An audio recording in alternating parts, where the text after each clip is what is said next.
सत्ता में कभी वापस नहीं लौट सकता। ये तो आपने एकदम ठीक कहा।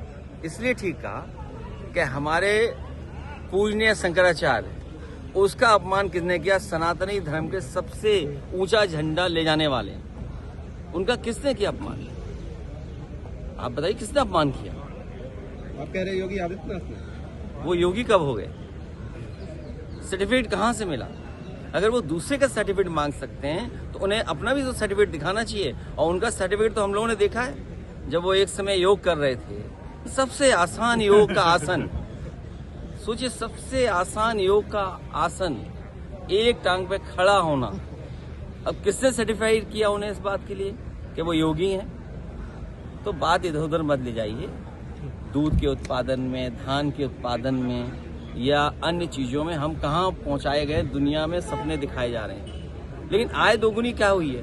मंडियां क्यों नहीं बन रही हैं? मंडी पहला स्थान है जहाँ किसान को उसकी अपनी फसल की कीमत मिल सकती है, तो मंडियां कहाँ बना रहे हैं लोग? और फिर मेट्रो में दुनिया में हम पहुंच गए। हमारे मुख्य मंत्री जी ने प्रधान संसद के क्षेत्र में मेट्रो नहीं बनने दी। दुनिया में मेट्रो बन गई। हमें कहा जा रहा है कि दुनिया में सबसे ज्यादा लाइनें बिछनी, नहीं, प्रधानमंत्री के क्षेत्र में मेट्रो क्यों नहीं? और तब जब समाजवादी सरकार ने डीपीआर बनाया था और बजट दिया था, पूरा अलाइनमेंट दे दिया था कि किस तरह मेट्रो जाएगी, तो आखिरकार रोका किसने? और सबसे दुर्भाग्य की बात, जो बात आप कह रहे हैं सनातनी, अहिल्याबाई होलकर जी, उनका योगदान हमारे सनातन धर्म संस्कृति के लिए कितना बड़ा रहा। उनकी बनाई हुई चीजों को संरक्षण करना था। हेरिटेज ये लोग नहीं समझ सकते, जो सनातनी की बात करें वो हेरिटेज नहीं समझ सकते। हमारे पूर्वजों ने हमें क्या दिया विरासत, हमारी ये जिम्मेदारी बनती है उस विरासत को आगे वाली पीढ़ियों को किस रूप में दे करके जाए।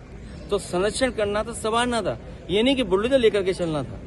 जिन्होंने अहिल्याबाई होलकर जी का घाट, सबसे प्राचीन घाट, उसका जो बुलडोजर से तोड़ा गया है, वो कभी सनातनी नहीं हो सकते।